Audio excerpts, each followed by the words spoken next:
The silence in our apartment had become a physical presence. It was a thick, suffocating blanket that muted the familiar city sounds from the street below and amplified the frantic thrumming of my own heart.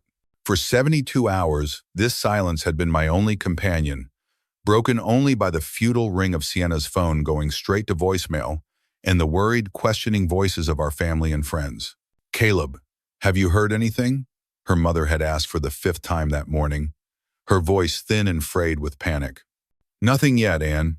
I'll call you the second I do," I'd replied, the lie tasting like ash in my mouth. The truth was, I had stopped expecting to hear anything at all. The truth was, I was calling hospitals now. 3 days. 3 days since I'd woken up to an empty space beside me in bed and a note on the kitchen counter that simply read, "Needed some air. Be back soon. Love you." No specifics, no timeline, just a casual dismissal that felt less like a promise and more like an afterthought. At first, I'd been annoyed. Then, as the hours bled into a full day, annoyance had curdled into a cold, creeping dread. Now, on the morning of the 3rd day, I was navigating the terrifying landscape that lies between blind hope and abject despair. My mind, a traitorous beast, kept replaying a highlight reel of worst-case scenarios. A slick road in the rain, a stranger in a dark alley, a sudden tragic accident that had left her unable to call. Our life, so meticulously planned, lay in stasis around me. The calligrapher's proof for our wedding seating chart was still on the dining room table. Sienna's elegant script looping around the names of people who were supposed to celebrate our future. Her favorite cashmere throw was draped over the arm of the sofa where she'd left it. The entire apartment was a museum of a life that had been abruptly paused, and with every passing hour, I feared it had been permanently canceled. I was pouring my 3rd coffee of the morning, my hand shaking so badly that the dark liquid sloshed over the rim of the mug, when my phone buzzed with a notification. It wasn't a call or a text from Sienna. It was a tag on a social media post from Chloe, Sienna's wild child best friend from college. My thumb, clumsy with exhaustion, tapped the screen, and the world stopped. It wasn't the sterile white of a hospital room or the grim interior of a police station. It was the pulsing, electric blue, and fuchsia chaos of a nightclub. The music was a deep, thumping bass I could feel through the tiny speaker of my phone. And there, in the center of the frame, was Sienna. She was alive. She was unhurt. She was radiant. She threw her head back, a cascade of honey blonde hair falling over her bare shoulders, her mouth open in a silent, ecstatic laugh. She was wearing a shimmering backless dress I'd never seen before, a dress that clung to her like a second skin. A champagne flute was held delicately in one hand, and wrapped around her waist, possessive and familiar, was the arm of another man. My coffee mug slipped from my numb fingers. It hit the Italian tile of our kitchen floor with a deafening crack, shattering into a dozen pieces and splashing dark, bitter coffee across the pristine white grout. But I barely heard it. My entire universe had been reduced to the 4-inch screen in my hand. I knew that man, Landon, her college ex, the one she'd always dismissed as a stupid mistake, a footnote in her history before she met me, her real love story. Yet there he was, his handsome face grinning down at her, his lips so close to her ear he must have been whispering something. Her own hand, the one not holding the champagne, was resting flat against his chest. And on her finger, catching the strobe lights and throwing them back at me like tiny daggers, was the vintage rose gold engagement ring I had spent 6 months of my savings on. My ring, I sank to my knees on the floor, heedless of the broken ceramic and the spreading pool of coffee. I couldn't breathe. The air in my lungs had turned to cement. The man I had been for the last 3 days, the terrified, worried fiancé, died in that instant. He was replaced by a hollow shell, a spectator to his own demolition. I hit replay, my thumb jabbing at the screen in a desperate, masochistic ritual. Again, I watched her laugh. Again, I saw his hand on her waist. Again, I saw my ring on her finger as she danced with another man 4,000 miles away in Rome. The location was tagged. Rome. The shattered ceramic on the floor felt like a metaphor for our entire relationship. Looking back now, through the brutal, clarifying lens of this video, I could see that the cracks had been there all along. I had just been too busy, too in love, to notice them. There was the time, 2 years ago, when she'd vanished for a weekend. Just a spontaneous trip with the girls from college, she'd said upon her return, sun-kissed and evasive. She came back with inside jokes she refused to explain, and a vague itinerary that didn't quite add up. I had pushed down my unease, telling myself I needed to be less controlling, more trusting. Then there was my 30th birthday last year. She forgot. Completely. I had spent the entire day waiting for a surprise that never came. The silence from her phone, a confirmation of my insignificance. I felt like an afterthought. 3 days later, she threw me a lavish surprise party, gathering all our friends and presenting me with an expensive watch, her brilliant smile erasing my hurt. The whiplash was immense, the gesture so grand that it made my initial feelings of neglect seem petty and ungrateful. Griffin, my best friend, had pulled me aside that night. "It's like she creates a crisis just so she can be the one to solve it," he'd murmured over a glass of bourbon. I defended her, of course. "She's just a little scattered, that's all. She has a big heart." And her signature move, the silent treatment. Whenever we had a serious argument, instead of talking it through, she would simply go dark. She'd ignore my calls, my texts, my emails, sometimes for days. I would be frantic, oscillating between anger and worry, my life on hold until she decided to re-engage. When she finally did, she would act as if nothing had happened, her cheerful demeanor making my desperation seem like an overreaction. "You have to give her space, Caleb," I'd tell myself. "Her feelings are just more intense." But it wasn't intensity. Griffin had called it what it was, emotional manipulation. I just hadn't wanted to believe him. I had built my life on a foundation of excuses for Sienna, walking on eggshells to maintain the beautiful, fragile piece of our life together. Because when you've invested 4 years, when you've merged your lives, your finances, your futures, you become remarkably skilled at self-deception. It's a survival mechanism. A key scraped in the lock, and the front door swung open. It was Olivia, Sienna's younger sister. She had a key for emergencies. I guess this qualified. Her face was pale, her eyes wide with a mixture of pity and horror. "Caleb, oh my God, I just saw Chloe's post. I had no idea." She stepped into the kitchen, her gaze falling from my face to the wreckage on the floor, then back again. She carefully navigated around the broken mug. "Did you know?" My voice came out as a raw whisper, unnaturally calm.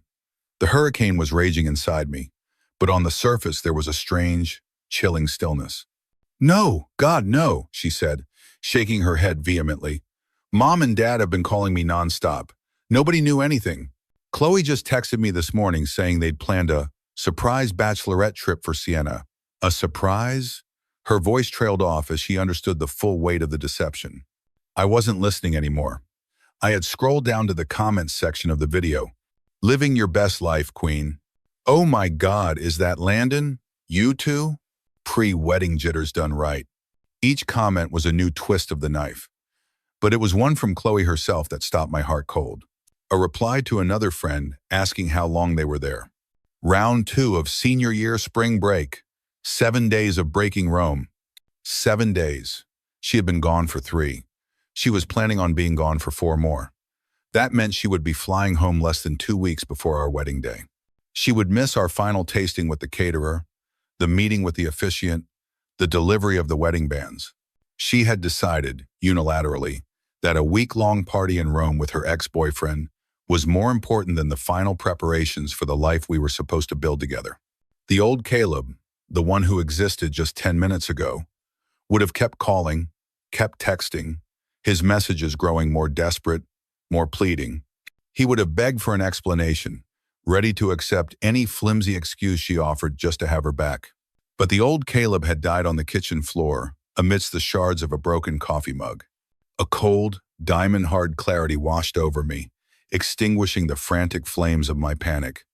This wasn't about a surprise trip. This wasn't about pre-wedding jitters. This was about a fundamental, staggering lack of respect. It was about a woman who looked at a man who had called morgues looking for her and felt nothing. She felt nothing but the beat of the music and the thrill of a secret. I looked at Olivia, her face etched with worry for me, for her sister, for the mess of it all. "I need to make some calls," I said, my voice steady for the first time in days. I pushed myself up from the floor, my knees aching. I walked around the shattered pieces of the mug, a symbol of a life I was no longer willing to live. "Caleb, wait," Olivia pleaded, her hand reaching for my arm. "Maybe there's an explanation. Maybe it's not what it looks like." I stopped and looked at her, my expression so empty it seemed to frighten her. "Olivia," I said, my voice soft but unyielding. "There is no explanation that makes disappearing for days without a word okay. Not when you're about to marry someone." I pulled out my phone, but this time I wasn't going to call Sienna. My first call was going to be to my bank. My second would be to my lawyer. The storm inside me had passed, and in its wake, there was only the quiet, resolute determination of a man who was about to take his life back.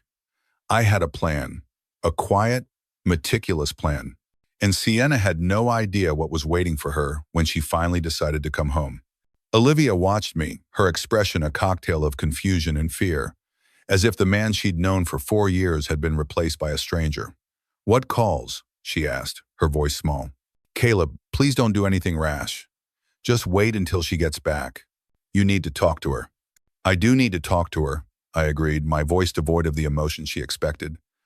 "But a conversation is not a negotiation, and I will not have it on her terms, after she's had her fun and decided she's ready to deal with the consequences." I gave her arm a gentle squeeze, a gesture meant to reassure her, even as my words did the opposite. "I'm not being rash, Olivia. I'm being rational for the first time in a very long time." And she seemed to understand that the dam had broken, that the patient, accommodating Caleb she knew was gone. She nodded slowly, stepping back to give me the space I so desperately needed.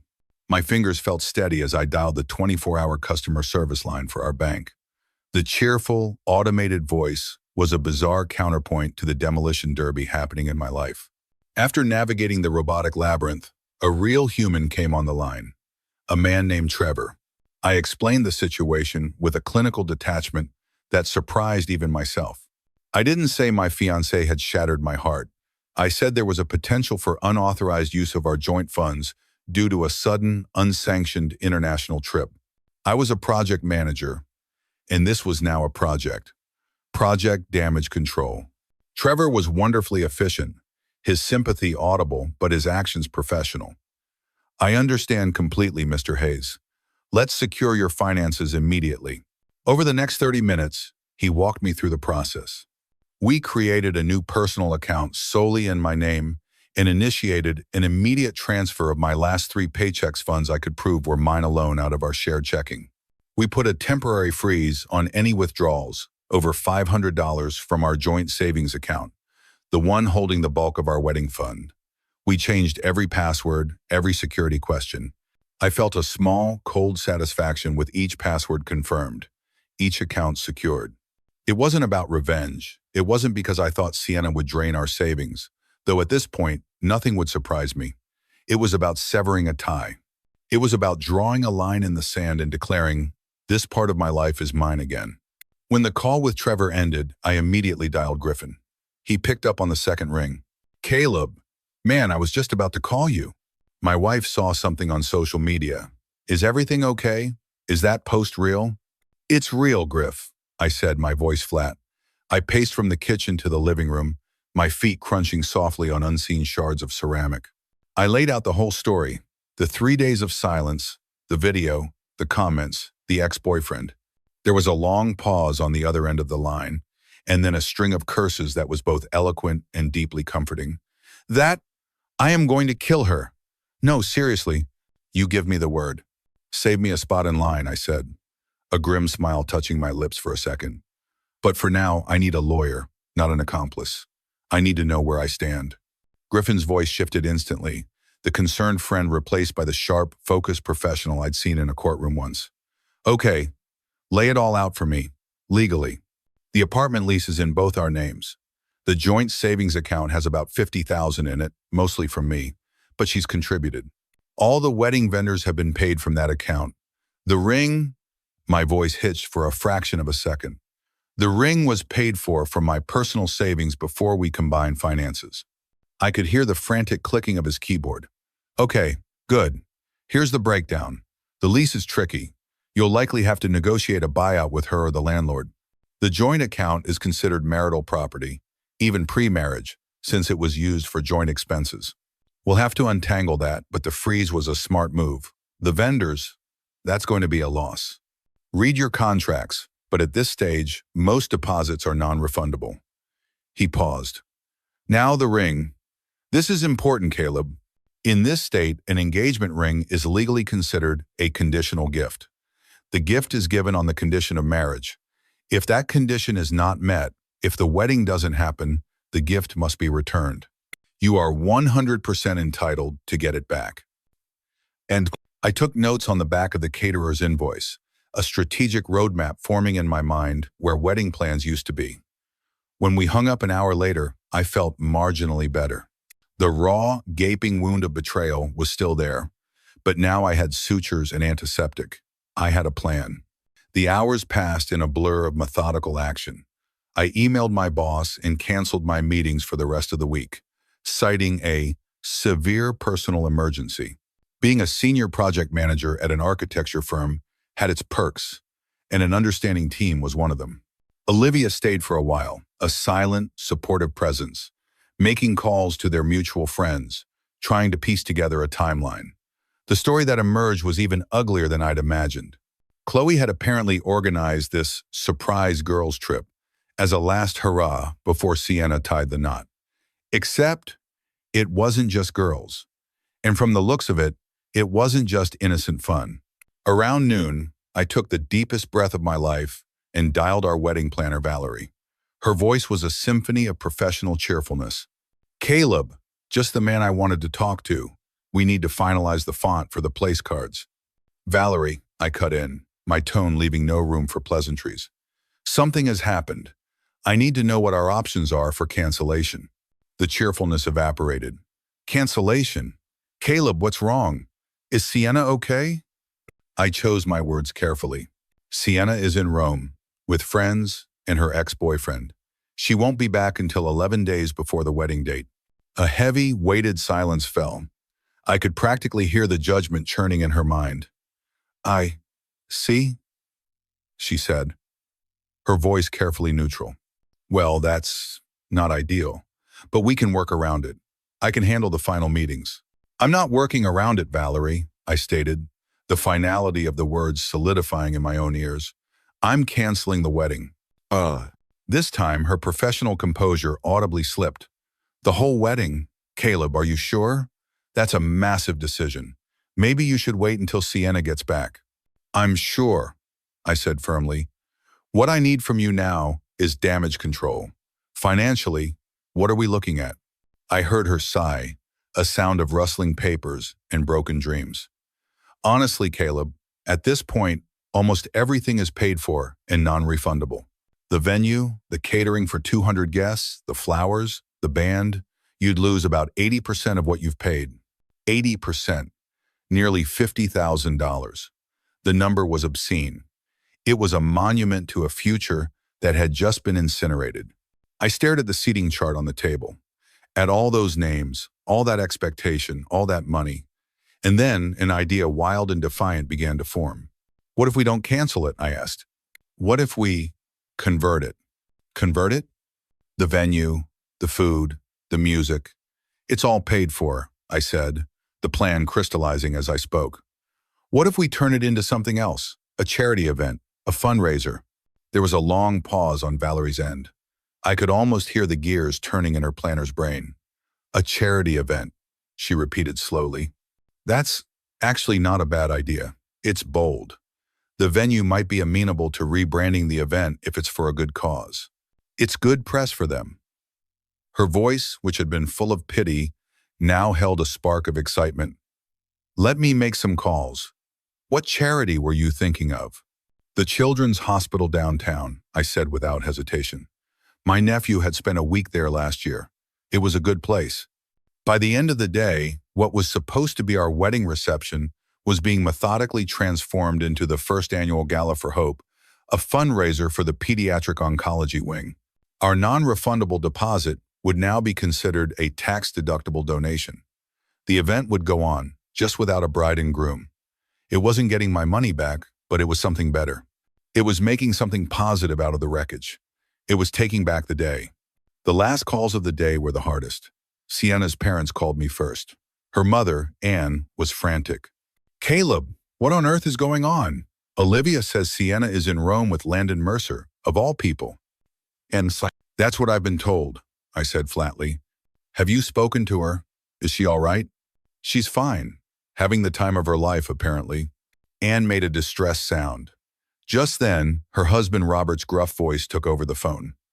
"Son, I know this looks bad," he said, his tone more conciliatory. "But Sienna loves you. Whatever this lapse in judgment is, you two can work through it. 4 good years don't just disappear." I wanted to believe him. I really did. But the image of Sienna in that club was burned onto the back of my eyelids. "She lied to me, Robert, for years. She was engaged to this guy and never told me." A heavy sigh on the other end. "That was a mistake. A big one. I won't defend it.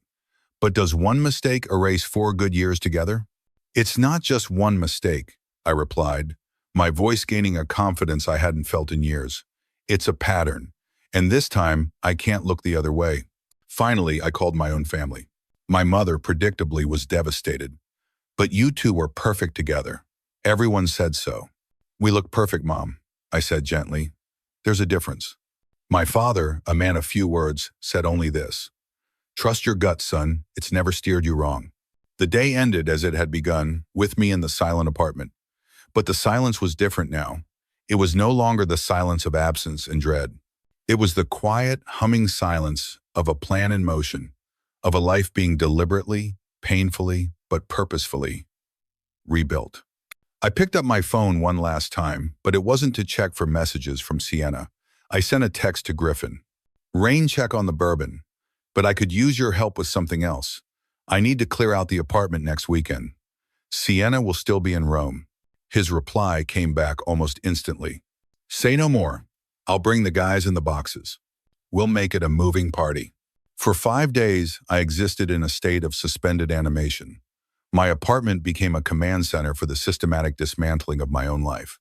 I ate, I slept, I worked remotely, but I didn't truly live. I was an automaton executing a pre-programmed script, my emotions locked away in a soundproof room deep inside me. I spoke with Valerie, the wedding planner, with the catering manager, with the band leader, my voice a calm, professional monotone as I repurposed our celebration into a charity gala. I coordinated with Griffin and his small army of friends who descended on my apartment that Saturday, with boxes, packing tape, and a bottle of bourbon, which they placed, like a sacred offering, on the kitchen counter. We worked with a quiet, masculine efficiency.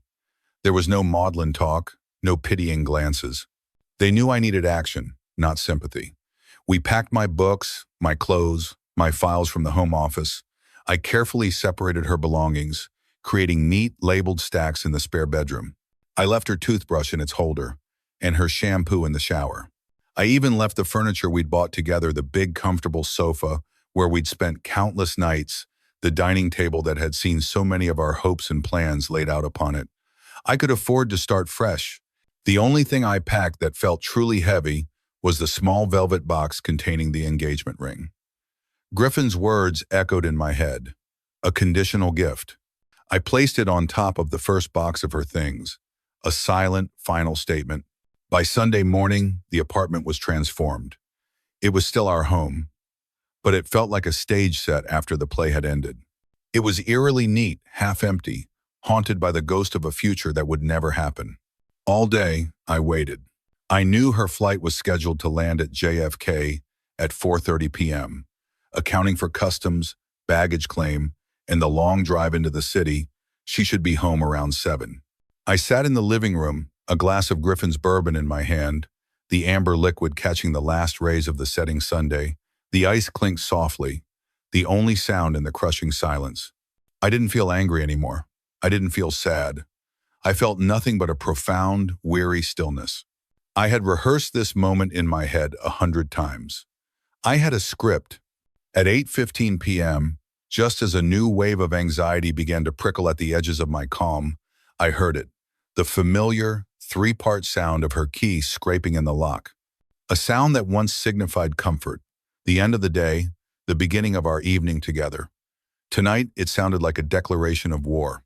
The door swung open, and there she was.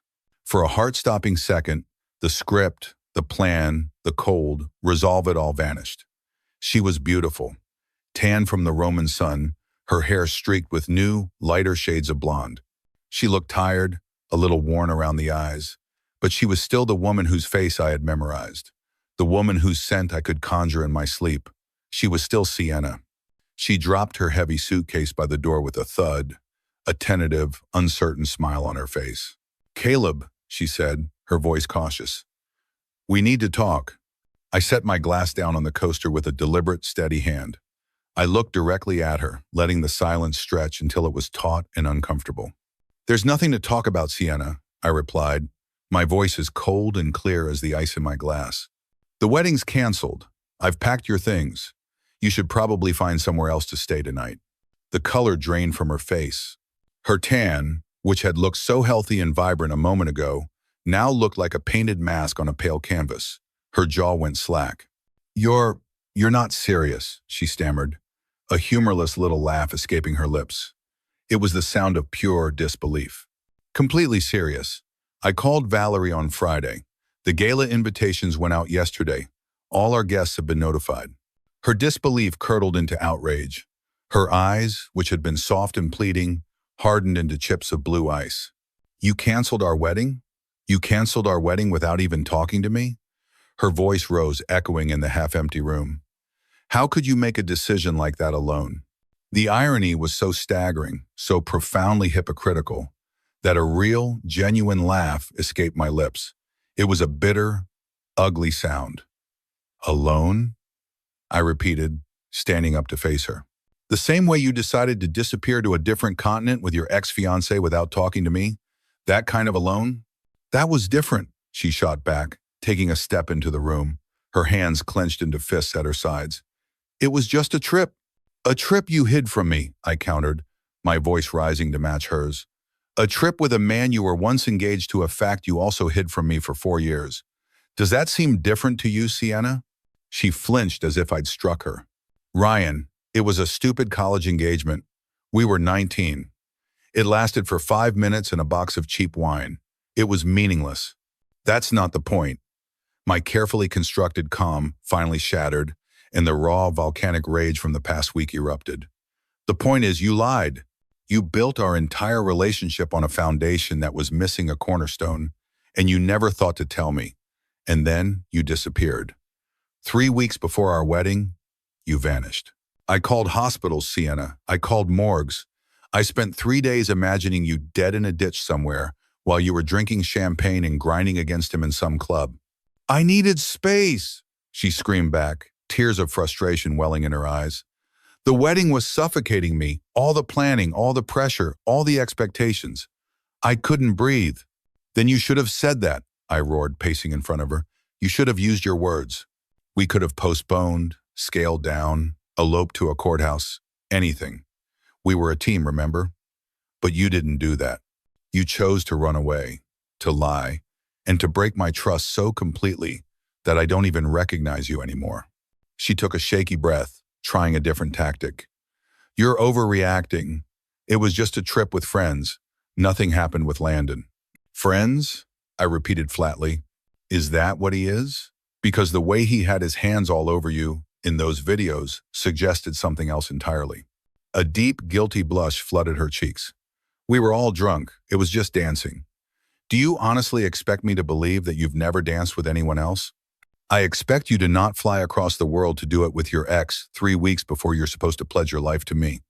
I paused, gathering myself, pushing the rage back down into its box. I needed to see this through. "Did you know, Sienna? Did you know that your best friend Chloe orchestrated this whole thing to break us up? That she's been in love with Landon for years and thought if she could get you two back together, she'd eventually get her shot with him?" Her eyes widened in genuine shock. "What? That's crazy. Chloe would never do that. Ben told me everything. I cut in, using the name of another friend who had been on the trip. And honestly, Sienna, it doesn't even matter. It doesn't matter what her motives were. Because a woman who loved me, who was truly committed to marrying me, wouldn't have been so easily swayed. She wouldn't have gone along with it in the first place. She ran a hand through her hair, a gesture of pure desperation. Look, I made a mistake. A huge, stupid mistake. Okay? I should have told you about the trip. I should have told you about Landon years ago. I know that. But canceling our entire wedding, our whole future, that's insane, Caleb. Is it? I asked, my voice dropping to a quiet, lethal level. Because from where I'm standing, you just showed me exactly how little our relationship means to you. How little I mean to you. That's not fair. The tears that had been welling in her eyes finally broke free, tracing clean paths through her makeup. I love you. I want to marry you. And so I shook my head slowly, the last vestiges of my love for her dying in that moment. No, you want a wedding. You want the dress and the party and the honeymoon and the pictures. But marriage, commitment, respect, trust, you've made it perfectly clear how you feel about those things. One mistake doesn't erase 4 years together, she cried, the words a desperate echo of her father's. This wasn't just one mistake, Sienna. This was a series of choices. You chose to lie about your past. You chose to book a flight to Rome without telling me. You chose to ignore my calls and messages for days while I was losing my mind with worry. You chose to stay even after I found out and begged you to come home. You chose him and that party and your freedom over me, over and over again. She collapsed onto the sofa, the one we'd picked out together, and her body was racked with deep, gut-wrenching sobs. A phantom ache radiated through my chest.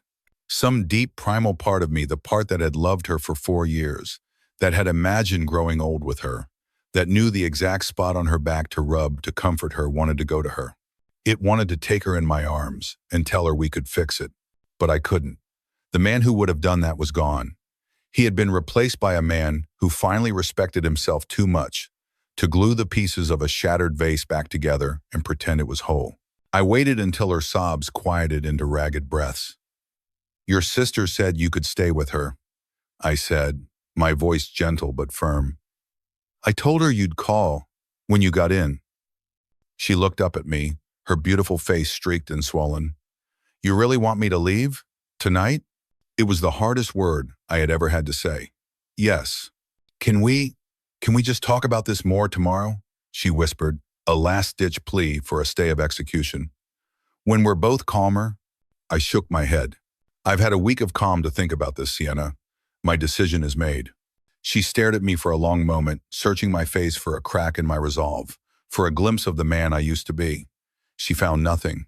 She stood up shakily, her body radiating defeat. Fine, she said, her voice hoarse. I'll go to Olivia's tonight. But this conversation isn't over, Caleb. It is for me, I said quietly. I turned and walked into my bedroom, and closed the door behind me, the soft click of the latch sounding as final as a gavel. I leaned against the cool wood, listening. I heard her moving around the apartment, the muffled sounds of a phone call, another burst of quiet crying. Finally, about 20 minutes later, I heard the front door open, the rattle of her suitcase wheels on the hardwood floor, and then the definitive, echoing click as the door closed for the last time. She was gone. And the silence that rushed in to fill the void was the most painful and the most liberating sound I had ever heard. The first few days after Sienna left were a brutal, disorienting haze. The silence in the apartment was no longer liberating. It was cavernous. Every empty space screamed her absence. I'd catch a whiff of her perfume lingering on a pillow or see a single stray blonde hair on the dark wood floor, and the carefully constructed walls around my heart would threaten to crumble. My body, so accustomed to the rhythm of her presence, felt off kilter. I kept waking up in the middle of the night, reaching for her side of the bed, only to be met with cold, empty sheets. The external world was just as chaotic. My phone became a weapon, an endless source of incoming fire. Sienna's family, predictably, led the charge. Her mother, Anne, left a series of voicemails that swung wildly between tearful pleas for me to reconsider and furious, accusatory rants about my cruelty and lack of compassion. How could you throw her out, Caleb? One message wailed. She made a mistake, a silly, childish mistake, and you're destroying her life over it. She loves you. Her father, Robert, took a more direct approach. He showed up at my office, bypassing reception and striding into the open-plan workspace like a man on a mission. He was a big man, a former college football player who still carried an air of physical intimidation. He stood in front of my desk, his face flushed with anger, and demanded in a voice loud enough for the entire floor to hear that I stop this nonsense and be a man. The scene was mortifying. My boss had to intervene, and eventually, building security had to escort him out, his parting shot echoing down the hallway. You'll regret this, son. You're throwing away the best thing that ever happened to you. My own family was divided. My mother, who had always adored Sienna, couldn't wrap her head around it. But she's so full of life, Caleb, she'd say during our strained phone calls. Can't you find it in your heart to forgive her? My father, more pragmatic, remained my stoic pillar of support. If you can't trust her now, you'll never trust her again, he said simply, a validation that meant more to me than 1,000 words of comfort. Friends took sides with a swift and startling ferocity. Invitations to group events dried up, replaced by individual, furtive texts. I was either the wrong party who deserved unwavering loyalty, or the cold-hearted monster who had overreacted. The worst were the self-appointed peacemakers who tried to stay neutral, creating awkward situations by inviting both Sienna and me to the same gatherings, forcing us into a tense, silent orbit around each other at a mutual friend's birthday party. What surprised me most, however, was Sienna's response. I had expected anger, recrimination, a public campaign to paint me as the villain. Instead, she launched a full-court press to win me back.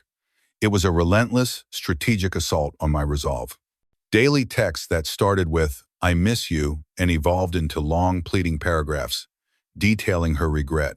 Handwritten letters, her familiar, elegant script, filling pages with apologies and promises, were FedExed to my office. Flowers I didn't want and gourmet food baskets I didn't eat arrived at my apartment. She even enlisted our friends to plead her case. She's really sorry, man, David. A friend from our shared circle told me over beers one night. She knows she screwed up. Big time. She's a wreck. It's not about being sorry anymore, David, I replied, swirling the condensation on my glass. It's about the fact that it happened. It's about fundamental respect. It's about trust. You can't just apologize for a fire and expect the house to rebuild itself. The most surreal encounter came about a week after our breakup. I was working late when my assistant buzzed me. Caleb, Chloe is here to see you. She doesn't have an appointment. I froze. Chloe, the architect of my misery. Send her in, I said, a cold curiosity overriding my initial instinct to have her thrown out. She strode into my office, not with her usual brash confidence, but with a nervous, fidgety energy. She sat in the chair across from my desk without being invited. You're making a huge mistake, she said, launching her attack without preamble. I leaned back in my chair, studying her. Hello to you too, Chloe. Shouldn't you be reminiscing about your Roman holiday? I flew back early, she snapped, clearly unnerved by my calm. Sienna told me what you said, that you won't even talk to her. You can't be serious, Caleb. I've never been more serious about anything in my life. She scoffed, a brittle, theatrical sound. It was a bachelorette trip, for God's sake. Every bride deserves one last hurrah. You're being possessive and controlling. The accusation, the same one Sienna had thrown at me from Rome, no longer stung. It was absurd. A bachelorette trip, I mused, tapping a pen on my desk. That's interesting, because a bachelorette trip typically involves telling your fiancé you're going, and it typically does not involve inviting your ex-fiancé. Landon just happened to be in Paris at the same time, she said, suddenly fascinated by her perfectly manicured nails. It was a total coincidence. The lie was so bald-faced, so insulting to my intelligence, that something inside me clicked. I wasn't angry anymore. I was just interested, like a scientist observing a particularly fascinating specimen of insect. You know, Chloe, I said, my voice conversational. You've never liked me. From day one, you've made it clear you think Sienna could do better, that she was settling. What I can't figure out is why.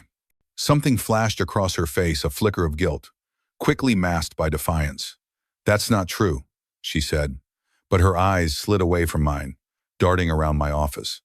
"It is true," I pressed on, my voice still even. "And I think you orchestrated this whole trip. I think you did it specifically to cause problems between us. Ben told me you specifically invited Landon, knowing his history with Sienna. Olivia told me you were the one who suggested keeping the trip a secret from me, that it would be more fun that way." Chloe's face flushed a deep, ugly red. She shot up from her chair. "You're being paranoid. Sienna came because she wanted to. She stayed because she wanted to. No one forced her to do anything." "I never said anyone forced her," I replied quietly. "Sienna makes her own choices. And now, so do I." After she stormed out, leaving a trail of expensive, cloying perfume in her wake, I sat at my desk for a long time. Her visit had been meant to intimidate me, to shame me back into line. But it had done the opposite. It had confirmed every suspicion I had.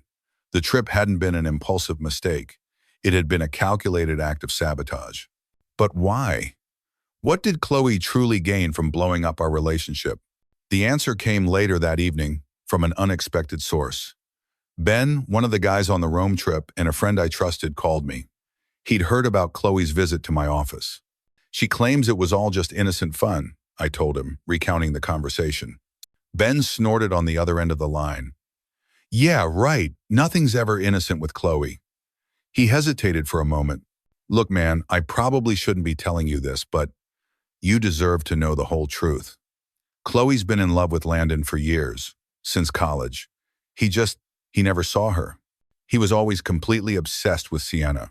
The final, twisted piece of the puzzle clicked into place. It was so petty, so childishly convoluted, it was almost hard to believe. "So," I said slowly, "she invited Landon to Rome, hoping to rekindle things between him and Sienna. And what? Ben finished for me. Hoping Sienna would dump you, they'd have a dramatic reunion, and then eventually they'd break up again because they always do, and Chloe could finally swoop in and be the one to comfort him. At least that's my theory. It's messed up." It was more than messed up. It was pathological. Chloe had been playing a three-dimensional chess game of emotional manipulation, using her supposed best friend as a pawn in her own pathetic romantic fantasy. But as I hung up the phone, the most important realization wasn't about Chloe's scheming. It was about Sienna's susceptibility to it.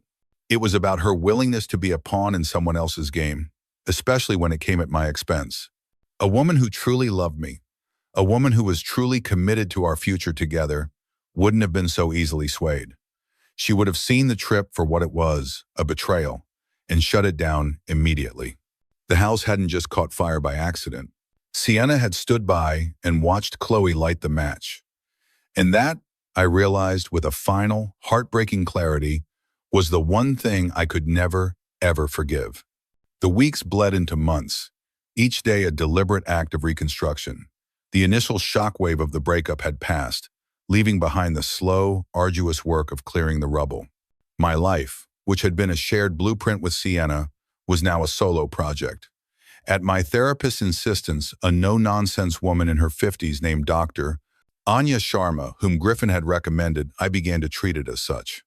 "You've experienced a structural failure, Caleb," Dr. Sharma said during one of our early sessions, her hands steepled under her chin. "The foundation you built your life on was faulty. The goal now is not to patch the cracks.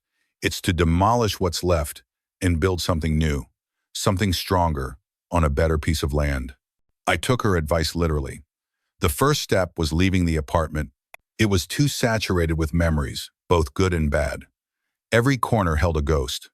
I found a smaller place in a completely different neighborhood, a modern high-rise with floor-to-ceiling windows that looked out over the river. It was stark and minimalist, the opposite of the cozy, lived-in home Sienna and I had created. It was mine.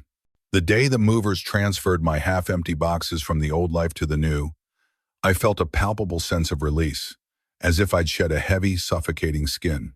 Work became my sanctuary.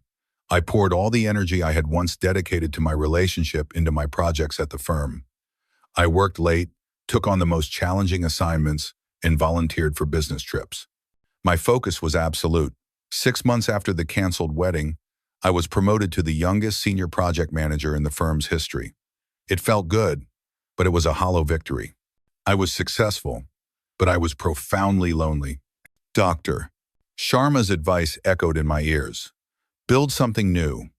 I realized I couldn't just build a new career. I needed to build a new self. For 4 years, my hobbies and social life had been defined by Sienna. We did what we liked. I had forgotten what I liked. So I started experimenting. I joined a rock climbing gym, something I'd always wanted to try but Sienna had dismissed as too dangerous and grimy. The first time I reached the top of a 30-foot wall, my muscles screaming and my hands raw, the sense of accomplishment was dizzying. It was a physical, tangible achievement that had nothing to do with anyone but me. I took cooking classes, learning to master the French cuisine. Sienna had loved but never had the patience to learn.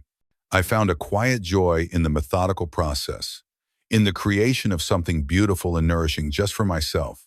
I started dating again, cautiously at first. The initial forays were clumsy. I was rusty, and the baggage I carried felt like a lead-lined suitcase. Every woman I met, I subconsciously compared to Sienna, her laugh, her intelligence, her effortless charm. They all fell short. I realized I was still looking for a replacement, not a partner. Then I met Eliza. It was a rainy Tuesday afternoon. I ducked into the museum near my office to escape a sudden downpour and was lingering in a gallery of impressionist paintings. Monet had a way of capturing light that feels more real than a photograph, don't you think? A voice said beside me. I turned to see a woman with warm, intelligent eyes and dark hair pulled back in a loose knot. She was dressed in a simple, elegant style that was the antithesis of Sienna's trendy, attention-grabbing fashion. It's like he painted the memory of the light, not just the light itself, I replied, surprised by my own observation. We talked for an hour, standing in front of that painting, about art and architecture and the way a city changes in the rain. Her name was Eliza, and she was a curator at the museum. She was calm, thoughtful, and she listened with an intensity that made me feel like I was the only person in the room. There were no games, no coyness, just a direct, honest connection that felt as refreshing as the clean, rain-washed air outside. Our first date was a week later. Our relationship unfolded slowly, naturally, like a developing photograph. Eliza was different from Sienna in every way that mattered. Where Sienna had been impulsive and secretive, Eliza was thoughtful and transparent. Where Sienna had seen my desire for communication as controlling, Eliza valued our honest exchanges, even the difficult ones. She never shied away from a tough conversation. With her, I felt seen, not managed. For the first time, I understood what a healthy relationship could feel like. It wasn't a roller coaster of exhilarating highs and devastating lows. It was a steady, ascending path built on a bedrock of mutual respect. Sienna, meanwhile, kept reaching out, though less frequently now. Her messages had evolved from desperate pleas to a kind of resigned, melancholic acceptance. I miss you. I hope you're doing well. I still think about you every day. I never responded. Each message was a test of my resolve, a ghost rattling its chains, and each time I ignored it, the new foundation of my life felt a little more secure. One evening, about 8 months after the breakup, I was at a quiet cocktail bar downtown with a few colleagues when I saw him across the room. Landon. Our eyes met, and for a tense moment, the world seemed to shrink. I felt a primal surge of anger, the ghost of the man I had been, wanting a confrontation.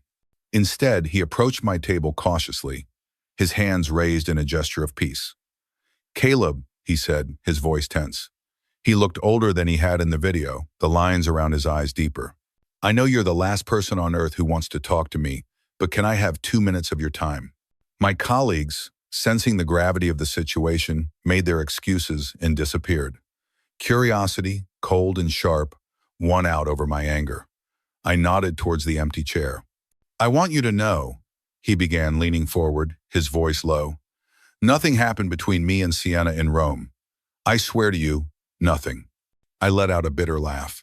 "You flew halfway across the world to party with my fiancée, and I'm supposed to believe that?" "I didn't know she was your fiancée," he said, and the genuine confusion in his voice gave me pause. "I didn't even know she was engaged.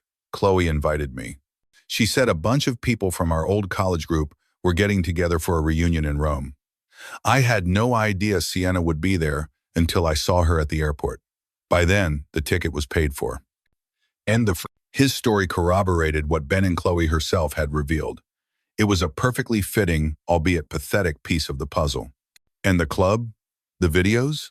I pressed, my voice hard. Landon had the decency to look uncomfortable. He ran a hand through his hair. That was a mistake. We were all drunk. Chloe was. She was relentlessly pushing us together, telling us to recreate old times for her social media. It was stupid, and I'm sorry you had to see it. When I found out she was engaged the next day, I tried to keep my distance. Honestly, man, I tried to leave. But Sienna, she begged me to stay. She said it wasn't fair to punish the whole group and ruin the trip because of some awkwardness between us. That rang true. So painfully, characteristically true. Sienna prioritizing the group's fun over my feelings, over our future. It was the story of our relationship in miniature. Why are you telling me this now? I asked, studying his face, looking for any sign of deception. He sighed, a deep, weary sound. Because Sienna's a mess, man. She calls me sometimes, crying, blaming me, blaming Chloe, blaming everyone for ruining her life. And while I don't think I'm responsible for your relationship imploding, I do feel bad about my part in it. And I thought you deserved to hear that whatever her issues are, cheating on you wasn't one of them. At least, not with me. He looked me straight in the eye. We didn't even kiss. I wasn't sure if I believed him completely, but it didn't matter. I'd realized that weeks ago, as Landon stood up and walked away, I sat alone, nursing my drink. Even if nothing physical had happened, did it change anything? She had still lied. She had still chosen to go. She had still dismissed my pain and prioritized a week of partying over our vows. No, I said aloud, startling a woman at the next table. It doesn't change a thing. The betrayal wasn't about sex. It was about trust.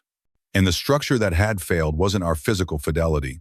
It was the entire foundation of respect and honesty upon which any life worth living must be built. And that was something no amount of explaining could ever repair.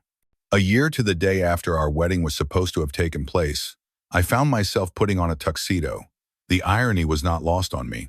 I adjusted my bow tie in the mirror, my reflection showing a man who was both familiar and entirely new. The past 12 months had reshaped me, chipping away at the accommodating, conflict-avoidant man I had been and revealing a stronger, more defined core underneath.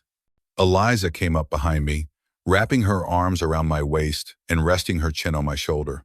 She was wearing a deep emerald green dress that brought out the warmth in her eyes. "You look very handsome," she murmured, her voice a soft, reassuring presence. "Are you sure you're okay with this?" I met her gaze in the mirror. "I am," I said, and was surprised to find it was the absolute truth. "Olivia is a good person. She was a friend to me when I needed one. I want to be there for her." Olivia's wedding invitation had arrived a month prior, a thick, cream-colored card that felt like a relic from a past life. My first instinct had been to politely decline. The thought of being in the same room as Sienna, of navigating the minefield of her family and our former mutual friends, was exhausting. Sienna would be a bridesmaid. Her presence was a guarantee. But the new Caleb, the one who had climbed rock walls and traveled solo and rebuilt his life from the ground up, didn't take the easy way out anymore. Avoiding the wedding would have been an act of fear. It would have meant that Sienna still held a certain power over me, that her presence could still dictate my life. Going, with Eliza by my side, felt like a final, quiet declaration of independence. The church was beautiful, filled with white flowers and the soft, expectant murmur of guests. We found our seats, and I felt a strange sense of detachment, as if I were watching a movie I'd seen before, but with a different ending. I scanned the front of the church, and then I saw her. Sienna was standing with the other bridesmaids, dressed in a pale blush gown. Her hair was shorter, cut in a stylish, sophisticated bob that framed her face. She looked good, healthy. As if sensing my gaze, she turned her head slightly. Our eyes met across the crowded aisle. There was no anger in her look, no accusation. Just a flicker of something I couldn't quite name, regret, perhaps, or just the shared, bittersweet acknowledgement of a history that would always exist between us. She gave me a small, sad smile. I nodded once in return, a gesture of peace, then turned my attention back to the front, to Eliza beside me. The reception was held at a grand old hotel downtown. We managed to avoid each other for the first couple of hours, sticking to opposite ends of the ballroom. But eventually, as the dance floor filled and the night wore on, an encounter became inevitable. Eliza had gone to the bar to get us drinks, and I was standing near the edge of the dance floor when Sienna appeared beside me.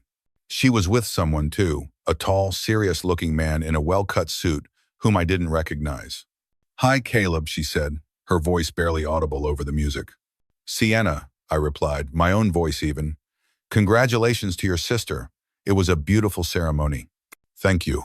An awkward silence fell between us, a chasm filled with all the things we could never say. Up close, I could see she looked tired, but also more settled than the last time I'd seen her, the frantic energy replaced by a quiet composure. "How are you?" she asked, her eyes searching my face. "I'm good," I said honestly. "Busy with work. Happy? You?" "I'm okay," she said. "I moved to Boston a few months ago. New job, new start." "That's good to hear," I nodded. The silence returned, less awkward this time. She finally took a deep breath, as if steeling herself. "Caleb," she said, her voice low and earnest. "I never properly apologized to you." "Not really. I was so caught up in defending myself, in making excuses, that I never just said it." She looked me straight in the eye. "I am so sorry. For Rome, for Landon, for the lies, for how I handled everything. It was selfish and immature, and you deserved so much better." I studied her face, searching for the manipulation I had once come to expect, for the subtle performance. But all I saw was a raw, unvarnished sincerity. I saw a woman who had, perhaps, finally grown up. "Thank you, Sienna," I said simply. "I appreciate that." Her gaze flickered over to the bar, where Eliza was laughing with one of the other guests. "Are you happy?" she asked, the question soft and genuine. "I am," I said, and the truth of it resonated deep in my bones. "Are you?" A small, real smile touched her lips. "Getting there," she said. "My new start. It's good for me. Patient." She gestured vaguely toward her date. "He calls me on my crap." "I'm glad," I said, and I truly was. She nodded, as if a great weight had been lifted. "I should get back," she said. "Yeah. Eliza's probably wondering where I am." "It was good to see you, Caleb." "You too, Sienna." She turned to go, then paused and looked back at me one last time. "For what it's worth," she said quietly, "I think you made the right call. Canceling the wedding. We weren't ready. I wasn't ready." A lump unexpectedly formed in my throat. I just nodded. "Take care of yourself," I managed to say. "You too." And then she was gone, disappearing back into the swirl of the happy, dancing crowd. I watched her go, feeling a strange, complex mixture of sadness for the people we had been and relief for the people we were becoming. The passionate, chaotic love I'd felt for her was a part of my history, a closed chapter, but the story was still being written. Eliza returned with our drinks, her hand finding mine under the table. Her touch was warm and steady. "Was that her?" she asked, her voice free of jealousy or suspicion. "Yeah," I said, turning to look at her. At this kind, straightforward woman who said what she meant and meant what she said. "We were just saying hello." "One. Are you okay?" she asked, her brow furrowed with genuine concern. I looked into her eyes and smiled, a real smile that reached my own. "Yeah," I said, squeezing her hand. "I'm okay." Later that night, as Eliza slept peacefully beside me in my apartment, in my life, I thought about the twisting, improbable path that had led me here. The pain of Sienna's betrayal had nearly broken me. It had forced me to confront my own willingness to accept less than I deserved. But now, a year later, I could see that ending our engagement hadn't been an act of destruction, but an act of creation. It had created the space for me to become the man I was now, and for Eliza to enter my life. I thought about the charity gala that had replaced our wedding. It had raised over $60,000 for the Children's Hospital. Sometimes, the worst moments of our lives can lead to unexpected good. I still didn't know for certain if anything physical had happened between her and Landon in Rome. And I realized, lying there in the quiet darkness, that I no longer cared. It didn't matter. What mattered was that when our relationship was tested, it had crumbled. What mattered was that I had found the strength to walk away from something that was hurting me, even when it would have been easier to forgive and forget. What mattered was that I was healing, moving forward, and building a life I was proud of. A life where I valued myself enough to demand honesty and respect from the people I let in. The wedding we never had would have been beautiful, I'm sure. But the life I was building now, honest, authentic, on my own terms, was infinitely more so. And for that, strangely enough, I had Sienna to thank. She wasn't the love of my life, but she was the catalyst for it. She was the chapter that had to end so the rest of my story could begin.